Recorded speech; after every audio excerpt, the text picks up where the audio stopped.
welcome back to Resilient Voices and Beyond. It has been a good little minute. I think it's about 1 of those amount of months. But this is season 3, episode 1. Man, it's been a long time coming. I appreciate everyone and their support, all their thank yous, all the previous guests, and all the support that the audience has given the previous guests. So thank you. Give yourself a little round of applause, But you guys know I like to get straight into it. I don't want to waste y'all time. My name is Michael D. Davis Thomas, aka MDDT Speaks. I am the founder of Resilient Voices podcast, and I'm ready to get things going. I'm going to have my guest introduce herself. Hello, Michael. My name is Gabriella Mallory, and it's so great to be here. I've been keeping up with your podcast season since I first saw it come across my social media, and it is truly an honor to be here today. Awesome. Well, she's not saying this is my homie. She gave us a really nice, eloquent, intro, but this is my homie. I consider her a sister, yes. And I'm excited to have her on because we're about to have a real conversation for y'all. Mm-hmm. But before we get to the real conversation, I'm going to start with my first question.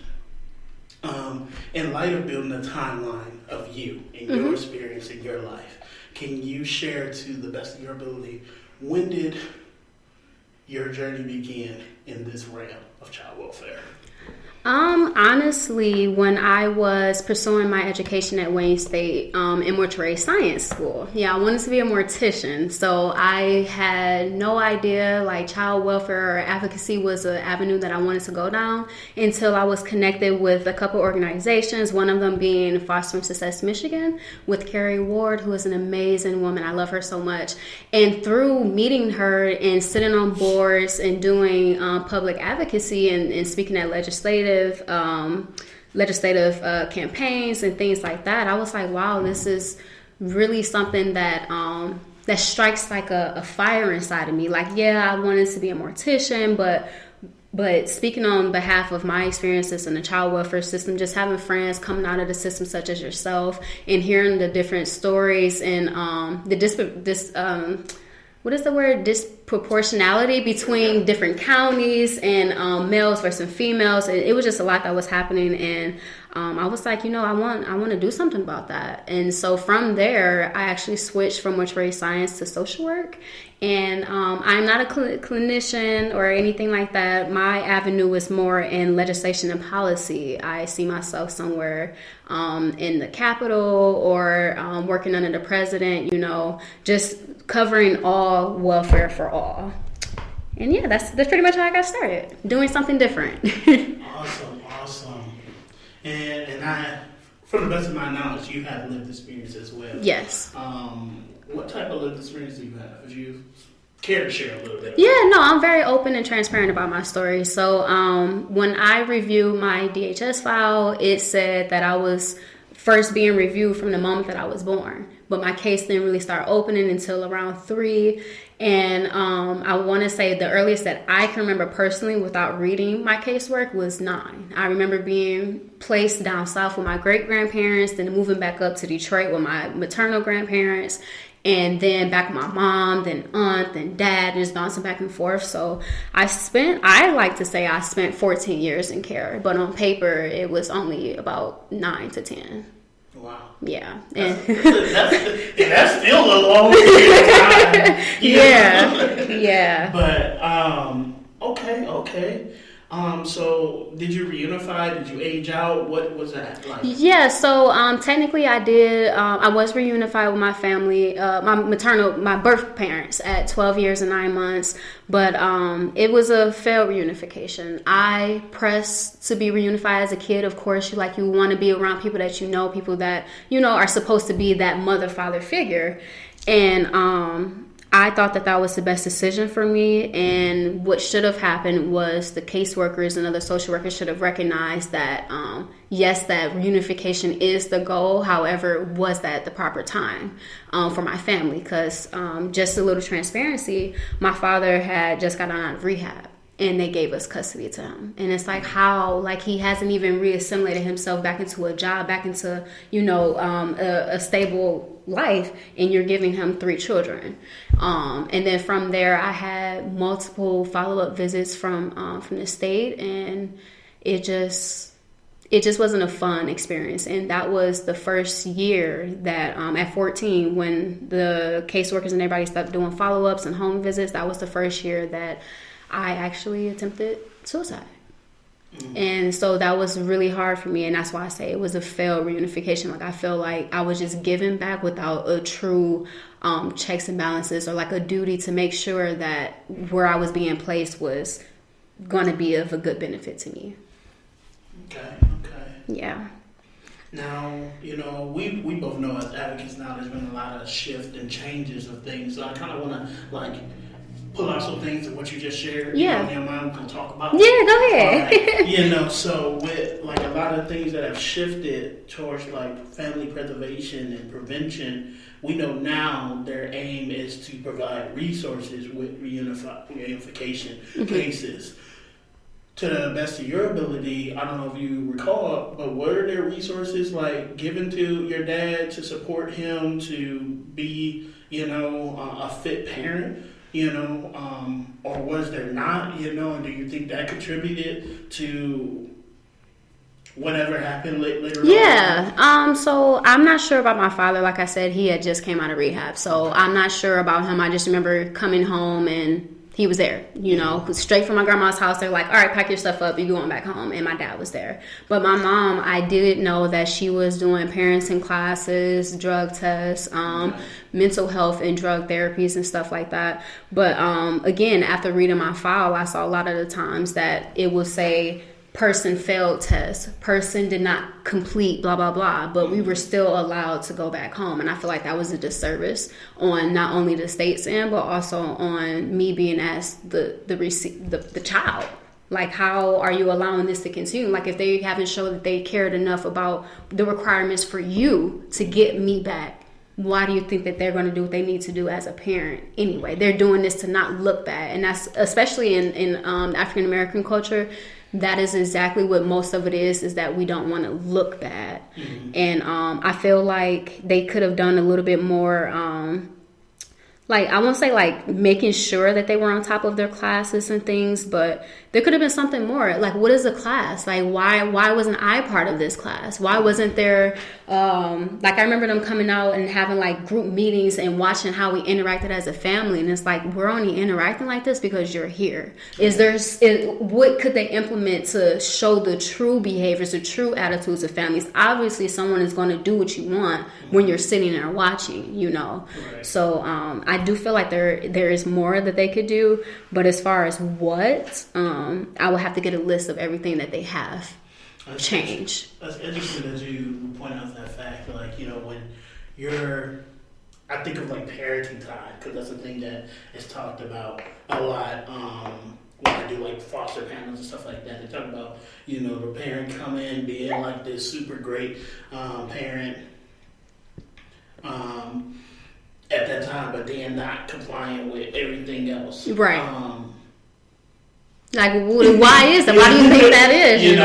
I'm pretty sure but for me growing up, CPS or DHS came down the street, it's oh, we'll mess with the people. You close your bar, shut your door, stuff like that. Or you assimilate to look like, everything that is right, so you don't look wrong, or exactly. You're not policed, or you're not less than. Parenting isn't checked or what have you. But in reality, it's a mask. And something I spoke about previously in some other seasons is, being in the African American culture, there's a lot of intergenerational and transgenerational trauma. Absolutely. That happens.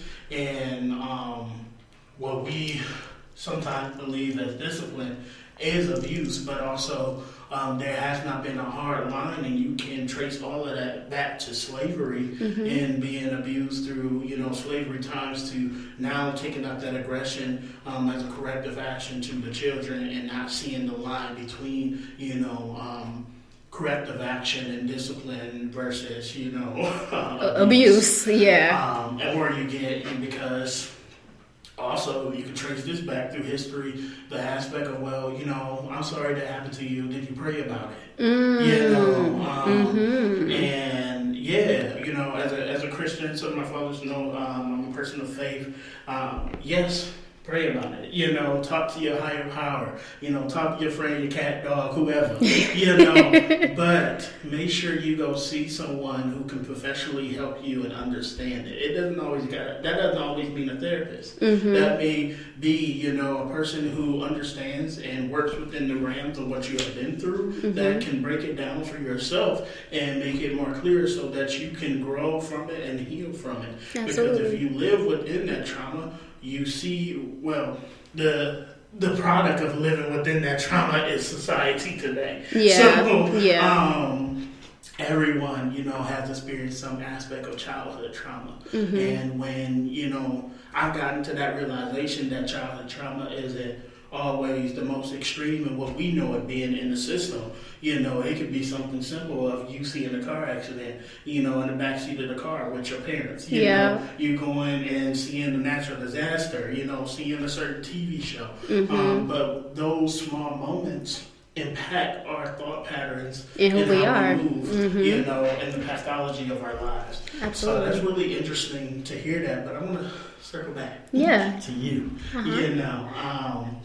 You spoke about when you were unified throughout that time, there was mental health developments, so when did self-care and mental health play a part of importance, if it is important, to you? So I'm going to start off right here. Mental health and self-care is absolutely 1,000% important. And I say that now because I did not realize that as a kid. And so along with those parents and classes and everything that they had, they forced family therapy. And I say forced because, again, I was not placed with them. This was court mandated.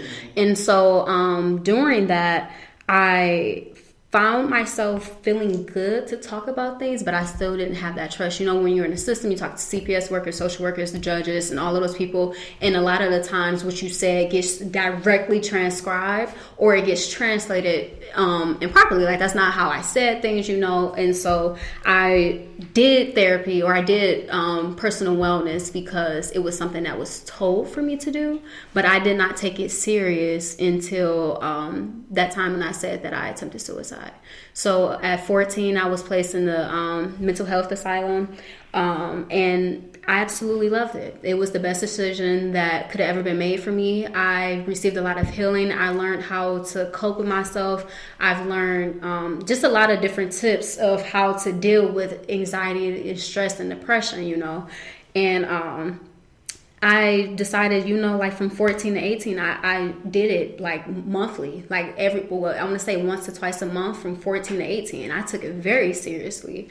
And then I ended up stopping. And in that same role, my mental health was also tied to my spirituality. So I was fighting between being religious and spiritual. And I'm bringing that in because talking to God, or actually realizing my relationship with God, helped me understand where I was emotionally and mentally and where I needed to heal.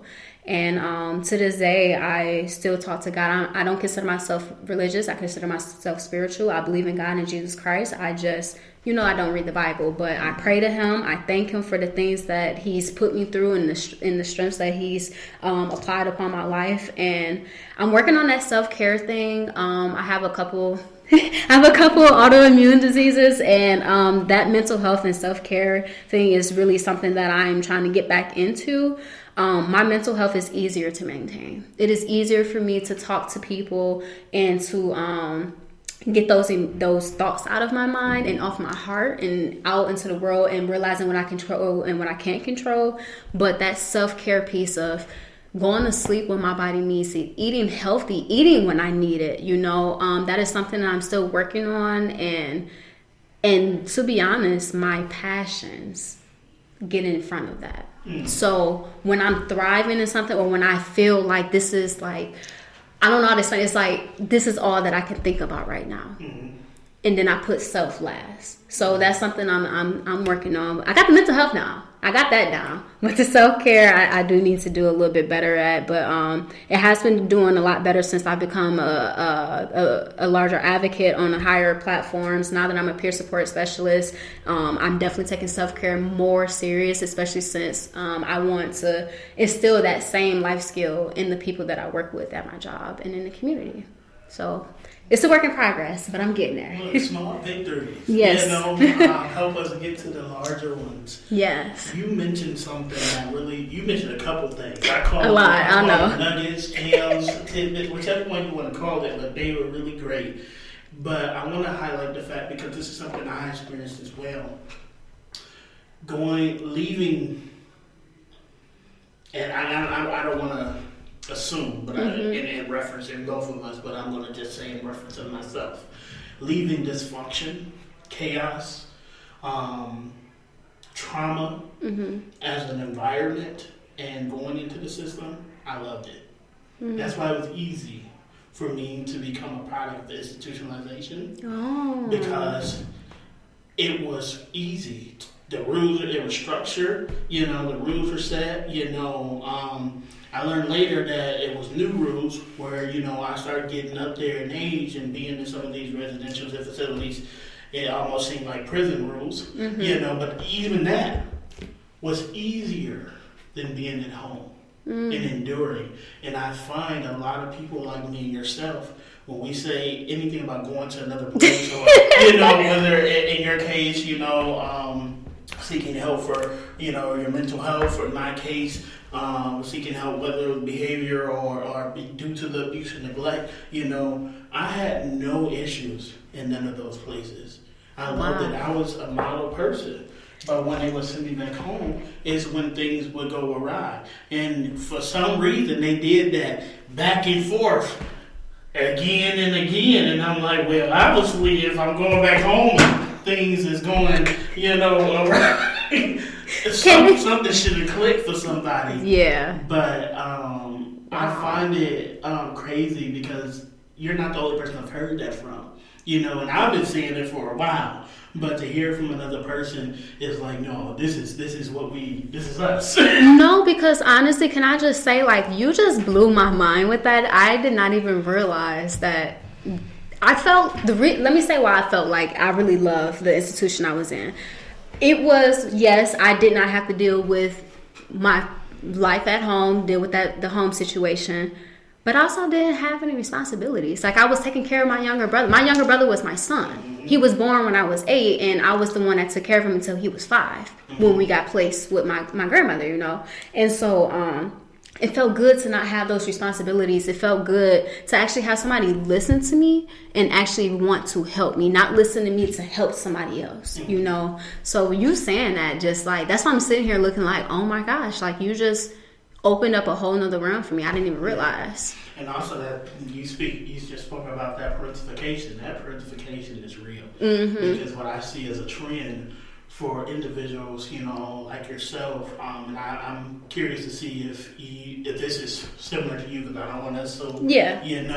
A lot of individuals who had to be their sibling's parent, in the case of going into foster care, and say, for instance, they get removed for some reason, they split apart from their sibling for a period of time, or they go back home or whatever, they find it hard when the siblings are adults or age into adulthood and managing their relationship, because you are assumed, you have assumed that parent role, and that parent role / title has been tarnished, but you're tied to the things. But it's not really the anger, the frustration isn't really towards you. Yes. It's because you're tied to what a mom was. Yeah. You're tied to what a dad was, and they know that you are their biggest support and you got their back and stuff like that, but they can't switch and shift that, and I see that to be a trend with siblings who've experienced care together and one sibling having to take care of another, that they have not really,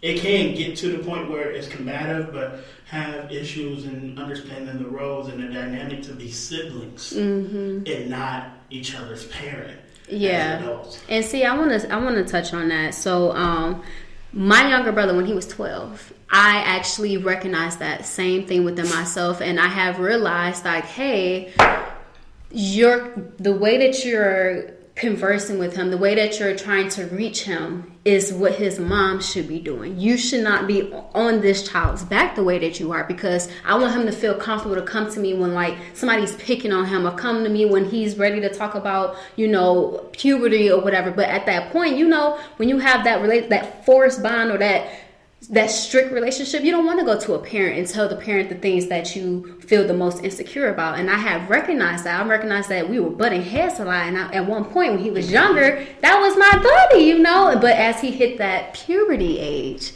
that's when he started to smell himself, which then made me start to smell myself. And I'm like, oh, okay, well, maybe I should take a step back. And this is something that I'm so thankful that I did, and it helped our relationship. I pulled him randomly. I pulled him aside and I said, well, let me talk to you. He said, what's up? Like, what's going on? We cool, whatever. And I was like, I want to apologize to you. I just saying it right now is making me want to cry, because I just remember I know I'm a crybaby, but I remember the look in his eyes just from him hearing me finally after 12 years apologize for being something that I wasn't, because he missed out on his sister. He had 2 sisters, not just one. And because I was trying to fill that void, he missed out on growing up with me. And from that time to now, that's my buddy. That's my bro. Like, literally, that's my brother, but that's my bro. You feel me? Like, we're homies. He can talk to me about things. He could come to me about things that I don't want to talk about. But recognizing that definitely, I feel like helped our relationship for sure. And you mentioned something else that I want to highlight, for people, and well, now you've had that understanding, but for the people that are listening, that may, have siblings or, or you're a foster alumni, whichever you may be, to understand like a young guy in that role, the biggest thing that needs to be understood is that a mother is the first woman you fall in love with. And for, a daughter, your father is the first man you fall in love with. When that is broken, anyone who assimilates, in those roles, you can care about them to the T, but they gonna get the most harshest, treatment. And that doesn't mean that individual does not love that person. That doesn't mean that individual does not care. It's just that you are a representation of something that they could not have.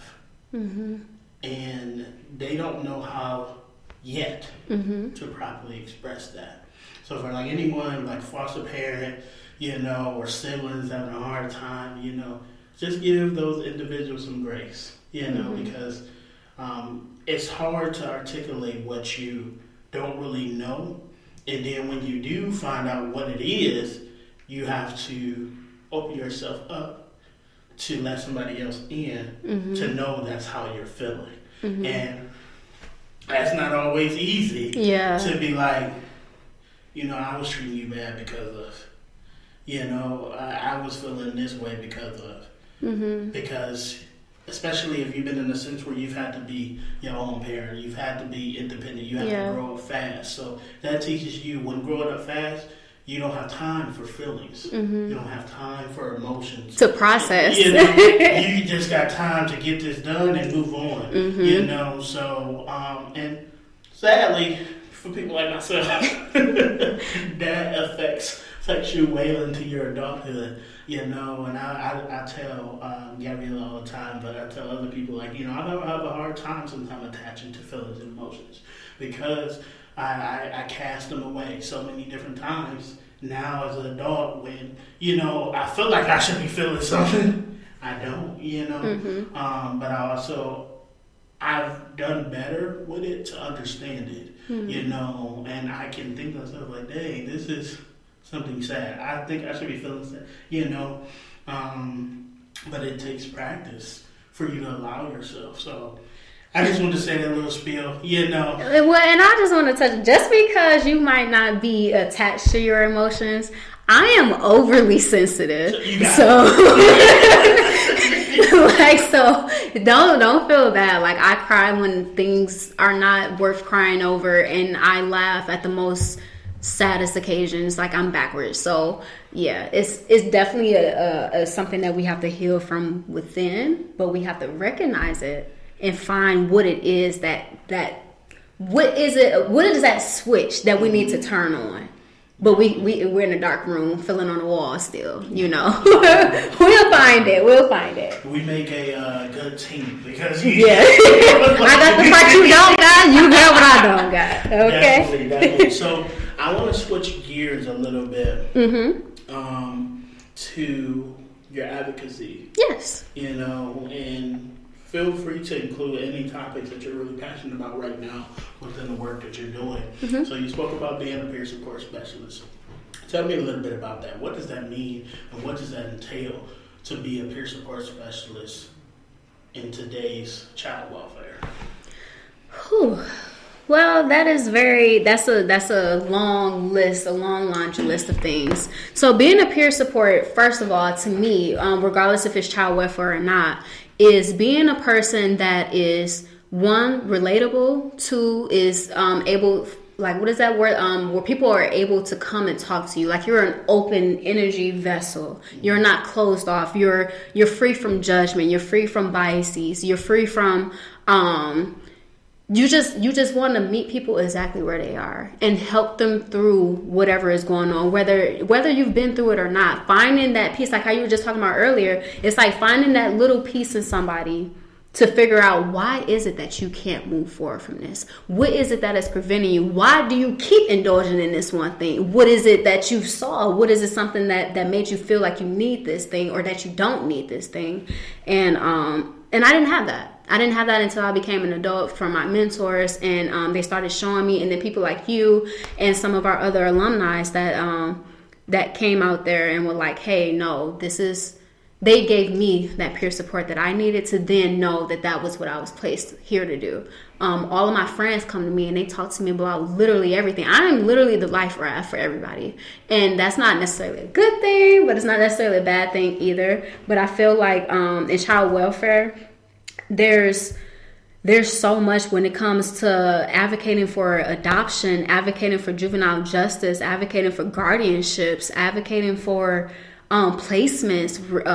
Literally, the list is so long. Like, even though I don't have, and you have to keep encouraging me to speak on this, but even though I don't have juvenile justice background, my siblings do, my friends do, and I have a niche that to speak to people and to grab their attention, whereas other people may not be able to articulate themselves. So I'm also a translator. I take what people say and I give it to the people that are in charge that can do something. And if they're not going to change it, I'm going to keep advocating. I'm going to go to someone else that can.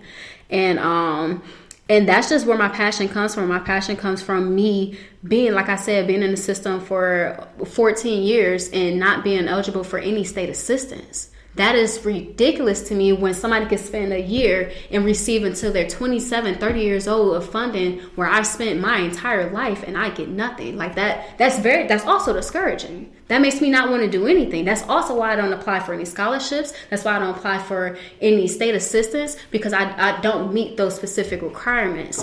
And that's something that I like to advocate for. Like it's not right for people to be placed in situations where they were just placed in it. They had no wrongdoings. They had nothing happen to them, and they're just thrown into this world and supposed to figure it out. Like, how are you supposed to do that? Like, you can't even do that at work without getting trained on the job that you want to do. But as youth, we are placed in positions where it's like, well, you're a ward of the state, so you don't need to know this information. But then when I become of age, oh, you didn't know, or you didn't do what you were supposed to do, or you didn't do this, and it's like, well, you kept saying that I'm a kid, stay in the kid's place, or you're this or you're that, and it's like it's so many different gaps and holes, and children are just falling through. There are so many children that are dying at the hands of their foster families, dying at the hands of the state, just passing them on and forgetting like they don't even exist anymore.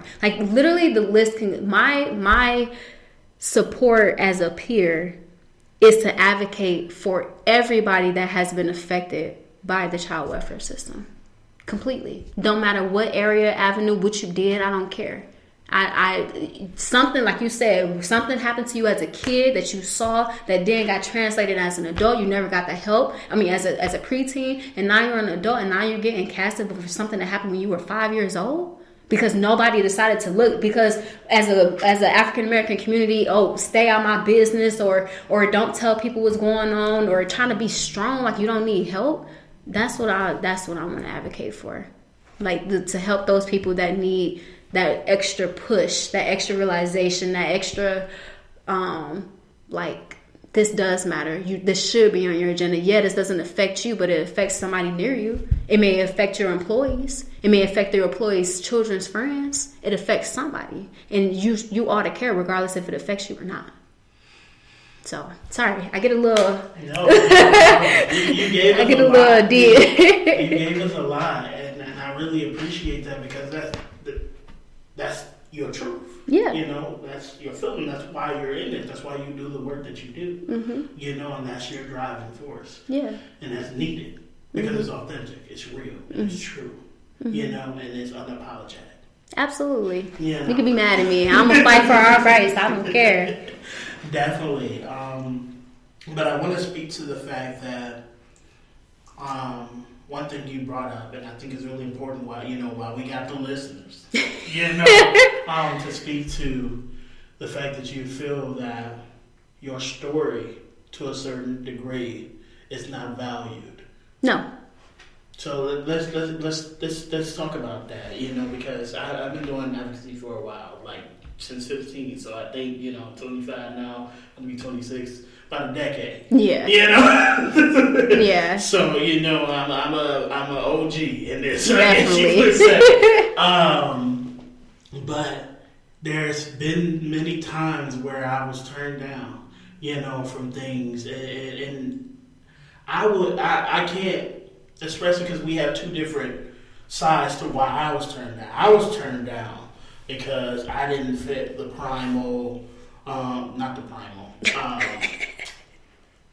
The prime bill, like I wasn't just good, straight, and narrow, and I always have talked from a very blunt, raw, uncut, it wasn't always eloquent like that. Yeah. I'll just say that. Yeah. I took a gander at a couple of thesauruses. But one point in time there was cussing words, one point in time. I'm not judging you. I'm just like, dang, you that blunt? It's just like that's where I came from. Yeah. My voice was a product of my environment. True. When you're institutionalized, you're around a lot of people from urban neighborhoods and what have you, you assimilate. Mm-hmm. And that's what I was assimilated to. So coming out of that, I didn't have the best way to express what I was saying, but I knew what I was talking about. Right. I didn't always dress up, wear slack and this and that. So when I applied to things, it seemed as though in order to speak on a panel, in order to go to this event, in order to get this scholarship, I had to be what you quote unquote consider nowadays a success case. Mm-hmm.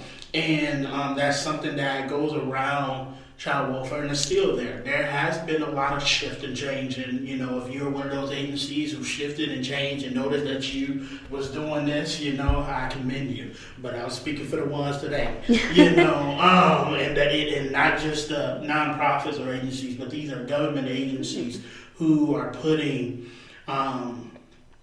devaluing stories, but also putting these guidelines for you to be this picture perfect individual, but in my understanding, you don't get nowhere good without driving through the bad. And who's to determine what the bad is? Is it the way I talk? Is it the way I walk? Is it the way I look? Because I know a lot of valuable voices that age out of the system or still in the system, and they want to advocate strongly. Mm-hmm. Heck, some of the people we work with right. But we know from experience that they're not gonna get past the front door because they can take one look at them and say, "Well, you don't qualify for the scholarship." What part you don't qualify? Because they got the life experience, they wear and care, And for me and my determination, I understand what certain studies and research is, okay, we have the parameter. But if you have lived experience, you have trauma, why aren't you considered? Right. And that goes back to those requirements of when were you placed in care? When did you leave care? Were you adopted versus reunified? And it's like, why does that matter? If I was adopted or reunified, you asked about a specific age. Now, this is what's crazy. And I would never understand this. For the exact same resources, if you are adopted at the exact same age, you don't get it. But if you're reunited, you do. I got a family, and just because I got adopted versus being reunified, I'm deserving or not deserving of something. So yeah, I definitely, those panel discussions, like having to tailor your story to fit something, or having to go to a freaking, a thrift store just to look, air quote, presentable. Like, what does that look like? And then most of us that are speaking are coming from urban environments, and most urban environments are below poverty line or at the poverty line. So what are you really expecting? What are you really trying to convey? What is your true message here if you're saying that these specific types of people are not valuable enough? A good friend of mine I've had on here before, her name is Isabella, and she was on here. One thing, we done panels together, but one thing we make sure we say, because we aren't the exception. Everyone, unfortunately, we would like to think had the same opportunity, but that's not the reality. But for me, I've had hardships. I was fortunate because it wasn't my caseworker. It wasn't my caseworker that handed me or told me about YT, ETV, foster care, foster feature scholarship, you can get help with first month's rent or even Chafee dollars or any of these things or resources. It wasn't my foster care worker. I've had, I can't even think how many workers I've had, but it was a number of them. And neither one of them, did, I feel like, their best by me. The best thing that I was introduced to, and I think it was luck, because this program came about through advocacy from lived experienced people like us. But NYOI, bringing NYOI to the state, it was youth leaders that, came before me and you that advocated for these programs, and they were pilots at one point, and, now we have it across the state of Michigan and it's in other states, but my NYY coordinator is the reason that I'm here today. NYY coordinator was the one that had the conversation about being black. NYY coordinator had the conversation with me about, be careful with, who you have sex with, just being real, having these real conversations. And these are conversations, unfortunately, people, when they go out in life, because they haven't had these conversations, what we determine as failing or falling, or falling prey to risky behaviors because no one has guided them, or they haven't had that place where we talk about is to fail safely. People have an opportunity and the privilege to fail safely in life, and we have nowhere near provided that same support, which is, I think, it's like the guiding light for individuals in care. It's a very, very standoffish parenting style, and I understand that the system is not there to be a parent, but unfortunately when you take a kid and you are ordered by the court as a caseworker or as a county to take care of this kid, you are a parent. Yeah, you're the guardian at that point. You are supposed to provide a nurturing home or environment, life skills and different things like that, resources, to encourage the growth of the individual. Yeah. But as we are seeing through past years of what has happened in the system, that individuals, and for lack of better words, are coming out stunted within their trauma or within their growth. I don't know the statistics, but almost everybody that comes out of, foster care has a learning disability in some form of education. I would say I don't know the statistics either, but I would definitely say probably majority. So at some form, individuals who age out of the system are coming out with some form of medication.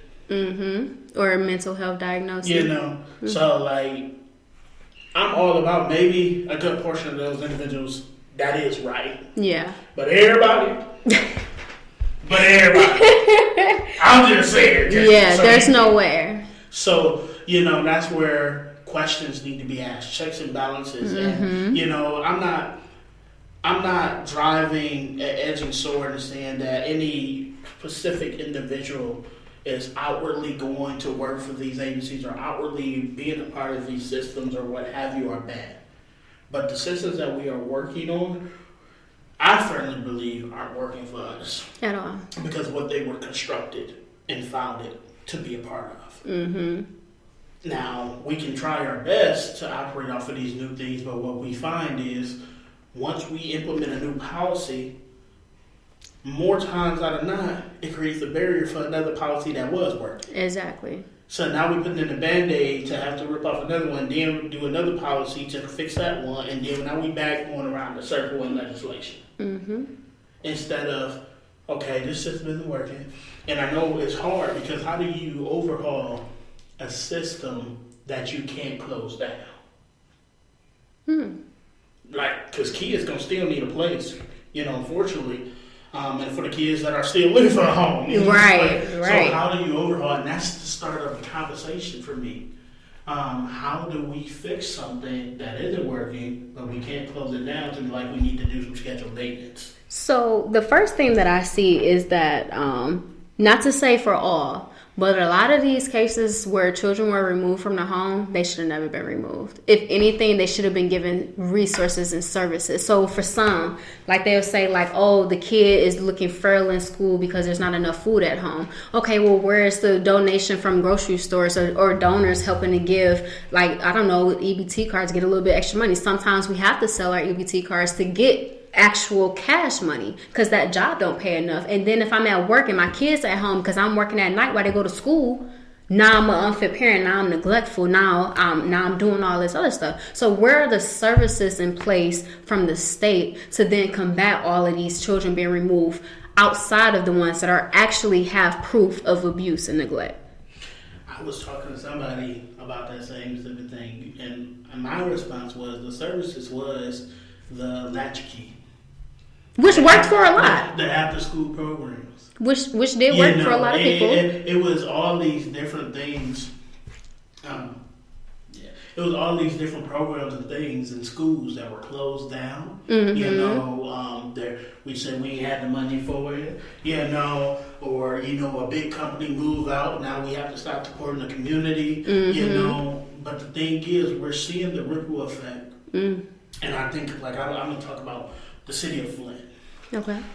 City of Flint, 2019, 2020 had approximately 600 youth in care. Mm-hmm. A good portion of those youth are probably going to age out into instability.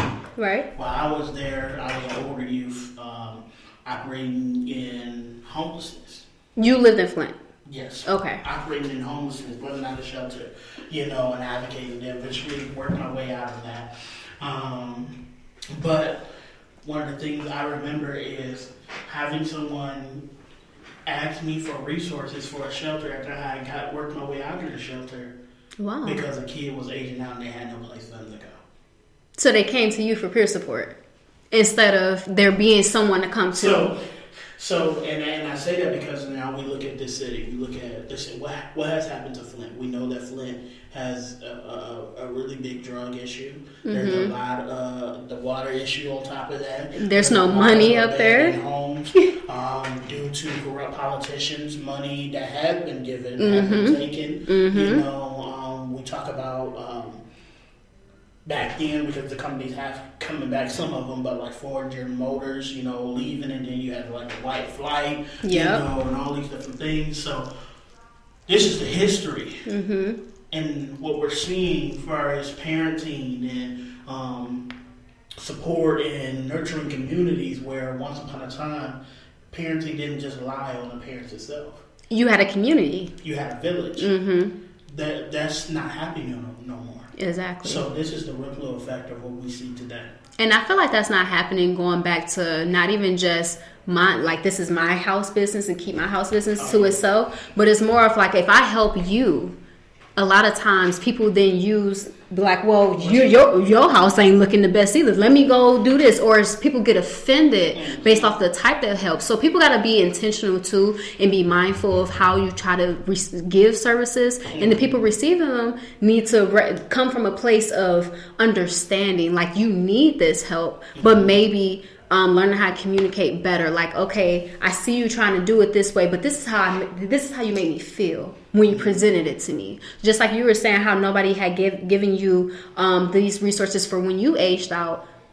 I didn't age out. I was 3 months before 13, where my worker could have kept me in for 3 more extra months, and I would have been able to get school assistance and all this other stuff. So I feel like part of them not doing that is, one, to help the state keep their budget low so they ain't just passing out money. But then also the graduation rate. The graduation rate is going to stay low. Because if we don't have the funds to get into school, or we don't have the funds to maintain housing or maintain daily living, where do you think I'm going to go?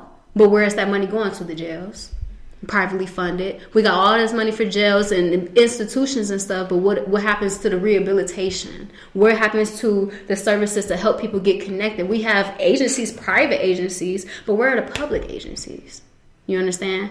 Because with private ones, they don't want to follow certain guidelines, or they want to do things their own way, and you're still missing people. There's still a gap. People are still falling through the cracks. And I personally, myself, would like to be part of an advisory board where we can create a plan to where we eliminate those cracks. We cement them. Because there's no way that you should have a whole team and you're still missing people.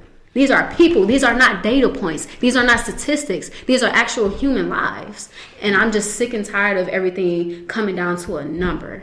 If anything, let's look at the number of children that are affected. Let's look at the number of children that have passed and lost their lives, either to their own selves due to their trauma or due to the people that were supposed to take care of them.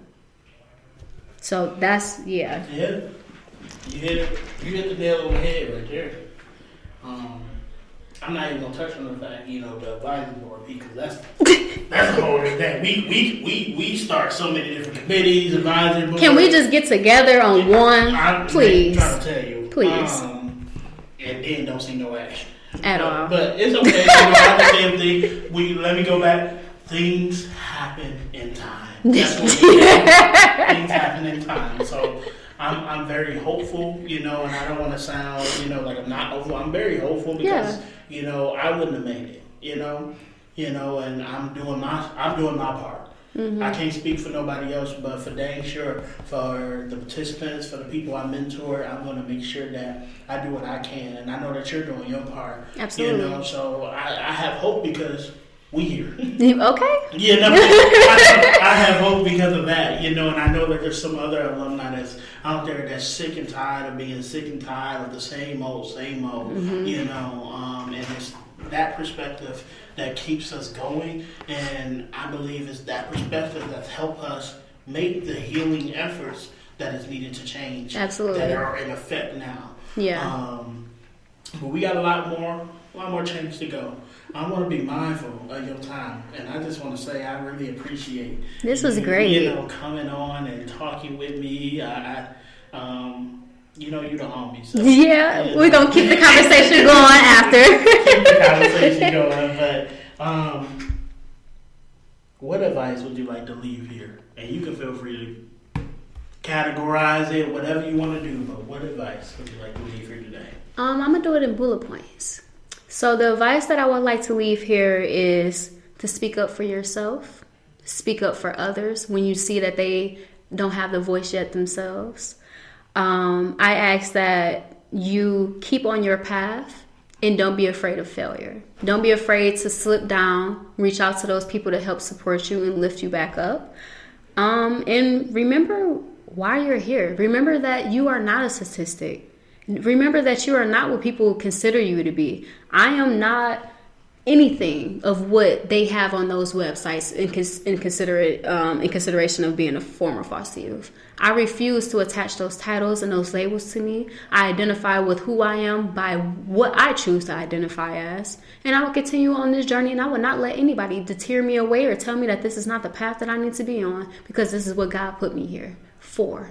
And I find the most passion and the most fulfillment in everything. Even if it's hard for me or it's too emotional, I still feel like I've done something, and I get the most from advocating on behalf of people that feel like they don't have a voice, because I felt like I did not have one for so long. So keep at it, and just keep yourself motivated. Do things that motivate you, and put yourself in an environment where not only you can prosper, but the people around you are also growing as well. And that's my advice. That's period. Not period. No, but I love that. Thank you. I'm not even gonna touch it. That was the gem on the head right there. Thank you. Any last comments? Yeah. This is the space. Well, hold on. Let me bag it all together because I can't forget to shout out you. You getting ready to graduate woo, woo. with your BSW. Yes. Look, because we know there has probably been many trials. Oh my God, 6 tests, years. Struggles, obstacles, people getting in your way, people saying you couldn't, and you are doing it. Yes. So I just want to speak on behalf of the alumni, and I'm pretty sure they're rallying behind me. Thank you for being an example. Thank you for being a role model, and continue to do what you are doing in your best self. Yes, thank you, Michael. Thank you. It wasn't easy, man. I almost quit yesterday. But no, I am thankful that Wayne State is having 2 commencements there. The first one is going to be celebrating Black excellence. We're having our own separate graduation for all African American students. And I just think that's beautiful for us to be recognized separately, because when you're on a stage full of 1,000 people, or however big Wayne State's graduating classes, I think it's 4,000 people every year, and you feel like you're not important. You feel like you're not seen, especially since our school is very, very much diverse, and we are not at the top of that list of diversity. So to have that, that also motivated me to know that not only am I graduating as a former Foster alumni, I'm a Black woman graduating. I'm a first generation graduate. And just all of those are just motivating factors, and I hope that everybody is listening. It's please stick with it. I don't care how long it takes you. Just stick with it. Get your degree. Do what you need to do so that, or your trade certificate, or whatever you decide to do, stick with it and don't allow anyone to discourage you. Literally. That's the worst thing you could do, is allow someone else to get in your head to tell you that your life goal and your life path is not your own.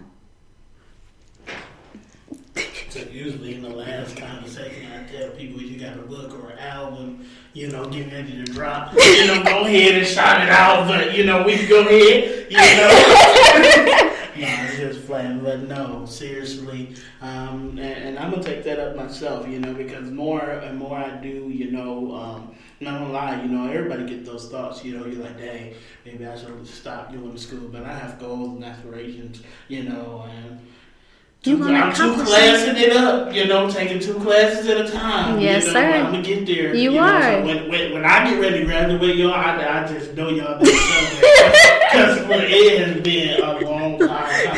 And at this point, this is the 3rd school, and then I gotta get ready to transfer to another school to come up with that time. So you on it 4 though. score and 70 schools later. Man, but we gonna do it, y'all. We gonna do it. So yes. I just once again, thank you for your time, your consideration, for just being you. I truly appreciate it, and I don't know if I say this a lot. You have been a wonderful coworker, a wonderful friend, a wonderful sister. Yes, sir. To You me, too. and I just appreciate you so much. And with that being said, it's that time, y'all. This has been season 1. No, not season 1, season 3. So I knew it was going to be 1 point. Look, I mess it up every time. I have to have it in front of me. So, season 3, episode 1. Yes. And I just want to say, we getting past, a little bit past COVID, stuff like that. Still take your precautions. You out here sick, put your mask on. We learned our lesson. Wash your hands. Wash your hands. Get that hand sanitizer going. Whatever. We know better. Okay. Ain't no excuse. But also, summertime's coming out. We talked about self-care, and I can't push it enough that, we've seen through some of the, content creators, different celebrities, different role models, committing suicide, dealing with depression, and I know we all know somebody that we can check on today. So whenever you listening to this, take some time, check on your people. I don't care if it's that one friend you don't like, y'all fell out because of a bag of chips or whatever. Check on them. It's like, I still don't like you, but I just want to check on you. Whatever you got to do, but, mental health is something serious. Make sure you're taking care of your own, making sure that you're actually doing self-care, not just going to get your nails done, getting in the bathtub, drinking a glass of wine, doing some in-depth self-care that is going towards your growth and your development. With that being said, thank you guys for listening. Thank you guys for supporting. I hope that this season be an eventful season, an encouraging season, a season that provides knowledge and insight to you guys and enrich you guys as you're listening.